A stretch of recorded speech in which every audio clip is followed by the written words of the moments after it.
ప్రభునందు అత్యంత ప్రియటువంటి మా సహోదరులందరికీ ప్రభునామన మీకు మా శుభావన తెలియజేస్తూ ఉన్నాం. ఇదే మన యొక్క బైబిల్ పఠనము పరిశుద్ధ గ్రంథం బైబిల్ను ఆధారం చేసుకొని కార్యారంభం కంటే కార్య అంతము మేలైనటువంటి విషయాన్ని కాబట్టి ఈ మాటను చూస్తున్న ప్రసంగి గ్రంథం 7-8 వచనం ఈ దినము కూడా ఈ భాగాన్ని అనుసరించి దానియేలు గ్రంథంలో నుంచి మనము కొన్ని విషయాలను చూస్తూ ఉన్నాం. పోయిన పాఠంలో దానియేలు గ్రంథం 7వ అధ్యాయంలో నుండి కొన్ని సందర్భాలను మనము తలంచినాము. ఈ దినం కూడా మరొక భాగాన్ని దానియేలు గ్రంథం 7వ అధ్యాయంలో మనము కొన్ని విషయాలను చూస్తాం. ఎందుకంటే దానియేలు గారికి కలిగినటువంటి దర్శనములు దేవుడు ముందుగానే జరగబోయేటువంటి విషయాలను దేవుని దాసులకు తెలియజేస్తాడు. ఇది బైబిల్ యొక్క సూత్రం, బైబిల్ యొక్క విషయం. దేవుడు తన దాసులకు తెలియపరచకుండా ఏది కూడా దేవుడు చేయడు. అందుకనే దానియేలు ద్వారా దేవుని భక్తులకు దేవుడు ముందుగానే తెలియజేసేటువంటి సందర్భాలు మనకు బైబిల్లో కొన్ని సందర్భాలు మనకు కనబడతాయి. అందుకొరకనే దేవుని బిడ్డలారా, ఏంటి దేవుడు తెలియజేసినట్టు విషయాలు అని మనం చూడగలము అని అనుకుంటే, ఏం చేసినాడంట దేవుడు? తెలియజేసినాడు వాళ్ళకు భవిష్యత్తులో జరగబోయేటువంటి సంగతులు దేవుడు ముందుగానే తెలియజేస్తూ ఉన్నాడు. ఏంటిది? మరొక సందర్భం ఏంటంటే నేను చదువుతున్నాను, గమనించండి. 11వ వచనం పైన ఆ యొక్క మహావృద్ధుడు ఎవరు అంటే మన ప్రభు అయిన దేవుడు ధవలమైనటువంటి సింహాసనము దాని మీద కూర్చున్నాడు, అందరికి తీర్పు తెచ్చేటువంటి వాడిగా ఉన్నాడు. 11వ వచనం గమనించండి. అప్పుడు నేను చూడగా ఆ కొమ్ము పలుకుచున్న మహా గర్భపు మాటల నిమిత్తము వారు ఆ జంతువుల చంపినట్టు కనబడెను. తరువాత దాని కళేబరములు మండుచున్న అగ్నిలో వేయబడ్డాయి. 12వ వచనం మిగిలిన జంతువుల ప్రభుత్వము తొలగిపోయాను. మిగిలిన జంతువుల మేము ఇంతకుముందు చెప్తూ వచ్చినాము. ఎందుకంటే 4 రకాల ప్రభుత్వాలు ఆ ప్రభుత్వములో ఒకదానికి ఒకటి భిన్నంగా ఉన్నాయి. అంతేకాదు 8వ వచనంలో ఒక కొమ్ము నుంచి ఇంకో కొమ్ము కూడా పెరకడము, ఆ కొమ్ములో నుంచి ఇంకా కొమ్ములు రావడము. అంటే ఈ రోజుల్లో ఈ రాజ్య పరిపాలన ఎట్లదంటే వాడిని తీసేసి వీడు, వీడిని తీసేసి వాడు, వాడిని తొలగించి వీడు. సంఘాల్లో కూడా అంతే, వాడిని తీసేసి వీడు, వీడిని తీసేసి వాడిని పెట్టడం, ఇవన్నీ జరుగుతూ ఉన్నటువంటి ఇవన్నీ ఈ 4 ప్రభుత్వాలు. కానీ ఒకరోజు ఏమైపోతున్నాయి ప్రభుత్వాలు అంటే? అవన్నీ కూడా ఏమైనాయి అంటే 12వ వచనము ప్రకారము మిగిలిన జంతువుల ప్రభుత్వము తొలగిపోయాను. అంటే అన్ని ప్రభుత్వాలు ఏమైపోయినాయి? తొలగిపోతాయండి. అన్ని రాజ్యాలు పోతాయి. ఏదో ఈ లోకమే శాశ్వతం అనుకొని కనుక మనము ఉన్నట్లయితే గమనించండి, అన్ని ప్రభుత్వాలు తొలగిపోతాయి. దేవుని యొక్క ప్రభుత్వమే శాశ్వతంగా ఉంటుంది. అందుకని ఏమంటాడు? అన్ని ప్రభుత్వం తొలగిపోయాను, సమయము వచ్చే వరకు ఆ జీవుల మధ్యన ఉండవల్లని ఒక సమయము కాలము వాటికి ఏర్పాటైంది. 13వ వచనం రాత్రి కల్లా దర్శనం నేను ఇంకా చూచుండగా మేఘారుడై మనుష్య కుమారుని పోలిన ఒకడు వచ్చి ఆ వృద్ధుడగు వాని సన్నిధిని ప్రవేశించి ఆయన సమ్ముఖమునకు తేబడ్డాడు. ఎవరు? ఆ మహావృద్ధుని దగ్గరికి మనుష్య కుమారుని పోలిన ఒకడు వచ్చింది. ఎవరి మనుష్య కుమారుడు?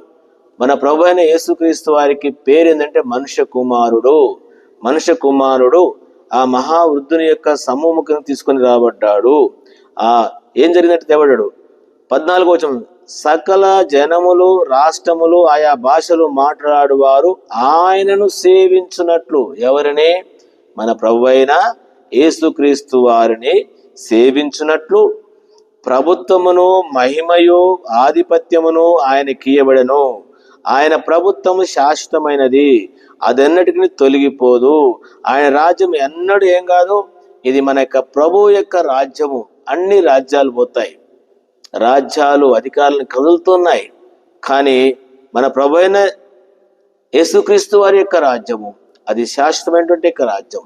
ఇంతకు ముందే నెబుకద్నెజర్ రాజు గారికి ఈ రాజ్యాన్ని గురించి తెలియపరచబడిన తర్వాత చదువుకోండి మీరు దానియేలు గ్రంథం 2వ అధ్యాయంలో నెబుకద్నెజర్ గారి ఆ కళ భావములో జరిగినటువంటి సంగతిని, చివరి కాలంలో జరిగేటువంటి సంగతిని 44వ వచనంలో ఆ రాజుల కాలంలో పరలోకమందున్న దేవుడు ఒక రాజ్యము స్థాపించును, దానికి ఎన్నటికీ నాశనం కలగదు.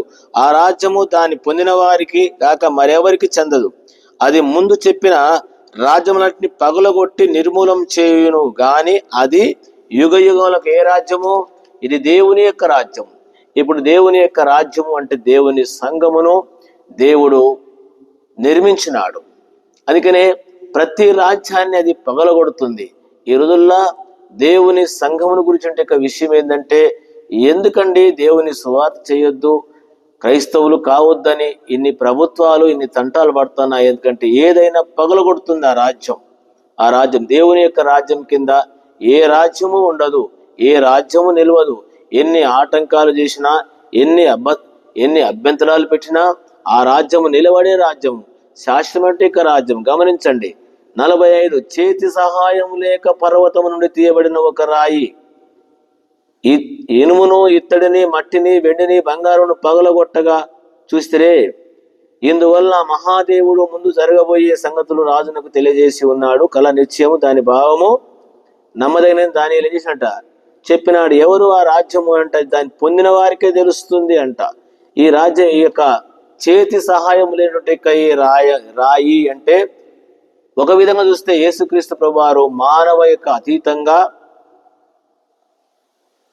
మరియమ్మ గారికి జన్మించినాడు, తండ్రి లేకుండా, చేతి సహాయం లేని రాయి. అంతేకాదు దేవుని సంఘము కూడా అంతే, చేతి సహాయము లేనట్టు ఈ సంఘము దేవుని ద్వారానే ప్రారంభించబడి చిన్న రాయి సంఘమే. మరియు నీవు పేతురు ఈ బండ మీద నా సంఘం బండ. ఇప్పుడు ఏమైందంటే అది సర్వభూతలమంత పర్వతం అయిపోయిందంట. ఆ రాయి ఏమైపోయింది? సర్వభూతలమంతా పర్వతం అయిపోయింది. ఏది అంటే సార్వత్రిక సంఘం. ఇది దేవుని వాక్యాన్ని ఎరిగినటువంటి వారందరికీ కూడా తెలుసు. కాబట్టి సర్వభూతల పర్వతమైంది. దాని కింద ఏం కాదు, ఏ రాజ్యము నిలవదు. వారు ఎన్ని అభ్యంతరాలు పెట్టినా, ఎన్ని ఆటంకాలు చేసినా అది పోయేది కాదు. కాబట్టి అది యుగ యుగములుండే రాజ్యము. ఆ రాజ్యము అది శాశ్వతమైనటువంటి రాజ్యము. కాబట్టి దేవుని బిడ్డలారా గమనించండి, 32:35 దానియేలు గ్రంథము.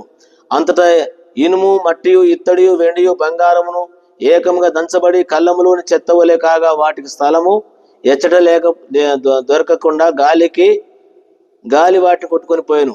ప్రతిమను విరగొట్టిన ఆ రాయి సర్వభూతలమంతా పర్వతమైంది. ఏంటిది సర్వభూతలం అంటే? సార్వత్రిక సంఘం. సంఘం అనేది ఒక ఊరిది కాదు, ఒక ప్రాంతానికి, ఒక కులానికి, ఒక దేశానికి చెందింది కాదు. సర్వభూతలం. అందుకనే దేవుని దాసుని ద్వారా మనం ఈ మాట వినగలము. సార్వత్రిక సంఘం, సర్వభూతలమంతా పర్వతం అయిపోయింది. ఈ రాయి కింద, ఈ సంఘం కింద ఏం నిలబడవు. అందుకనే పేతురుతో చెప్పినాడు ప్రభు, మరియు నువ్వు పేతురు ఈ బండ మీద నా సంఘాన్ని కడతాను, పాతాళలోక ద్వారములు దాని ఎదుట నిలవనేరవండి. ఏది నిలవనేరదు దేవుని సంఘం ఎదుట. అందుకనే దానియేలు గ్రంథంలో 7వ అధ్యాయంలో మనం చూసినట్లుగా ఏమైందంటే, మన ప్రభువైన యేసుక్రీస్తు వారు వచ్చి సర్వలోకం యొక్క పాప నివారణ కొరకు ఆయన శిలువలో బలి అయిపోయి రక్తం కాచి తన ప్రాణం పెట్టినాడు. సమాధి చేయబడి తిరిగి మూడవ లేచినాడు. ఆయన రక్తము ద్వారా ఎవరైతే రక్షించబడ్డారో వారు దేవుని సంఘం. ఆ సంఘము ఏమవుతుందంటే రాను రాను భూతలమంతా అయిపోయింది. సర్వభూతలం ఈరోజు సార్వత్రికమైన సంఘంగా మనం చూడగలం. దాని ఎదుట ఏది నిలబడలేదు. అంతేకాదు అన్ని రాజ్యాలు వెళుతాయి కానీ దేవుని సంఘము, దేవుని బిడ్డలారా ఎప్పటికీ పోదండి. మనుషులు మారిపోవచ్చు కానీ దేవుడు వచ్చేంత వరకు ఉంటుంది. దేవుడు వచ్చిన తర్వాత కూడా దేవునితో ఉంటుంది దేవుని సంఘం. అందుకనే ఇంకొక చిన్న మాట నేను గుర్తు చేస్తాను. గమనించండి 14వ వచనంలో 7:14 దానియేలు గ్రంథం. సకల జనములు, రాష్ట్రములు, ఆయా భాషలు మాట్లాడువారు ఆయన సేవించినట్లు. ఎవరిని సేవించాలి? ఆయన్నే సేవించాలంట. ఫిలిప్పీ పత్రికలో ఓ చక్కని మాట ఉంటుంది. గమనించండి, ఫిలిప్పీ పత్రిక 2వ అధ్యాయంలో యేసుక్రీస్తు ప్రభువారిని గురించి సందర్భం ఈ విధంగా రాయబడి ఉంది.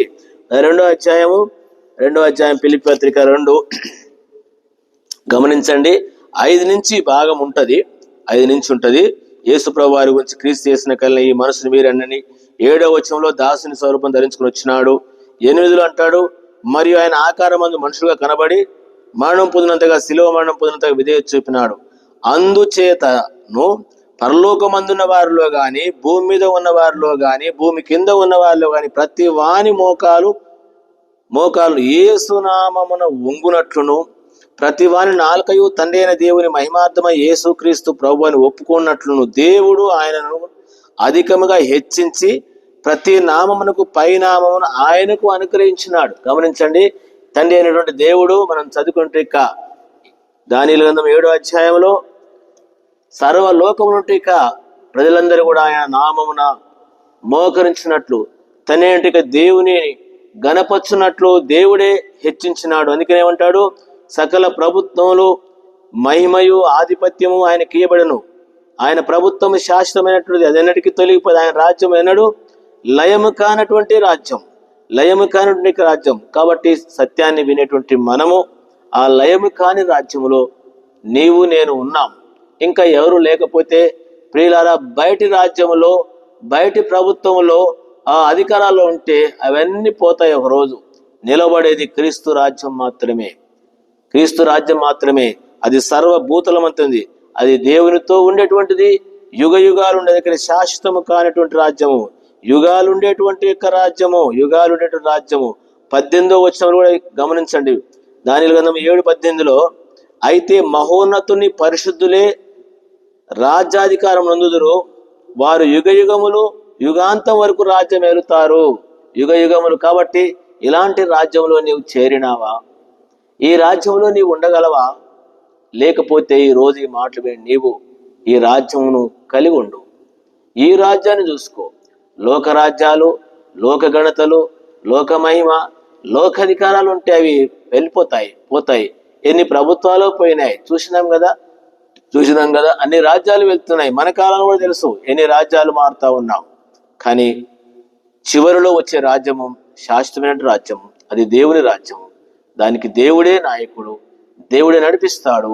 ఆ రాజ్యంలో చేరే ప్రతి ఒక్క వ్యక్తికి ఆ రాజ్యం చెందుతుంది. ఈ రాజ్యంలో మనం ఏ విధంగా చెందగలమంటే ప్రభు చెప్పినాడు, కాలము సంపూర్ణమైనది, దేవుని రాజ్యము సమీపించగానే మారు మనసు పొందండి. ఆ రాజ్యంలో చేరాలంటే ఏం కావాలంటే మారు మనసు పొందాలి.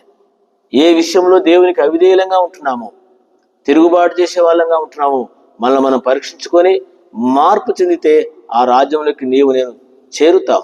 ఒకరోజు వాళ్ళే ప్రభుత్వాన్ని చేస్తారంట. 18వ వచనంలో ఏం చేస్తారంట, అయితే మహోన్నతుని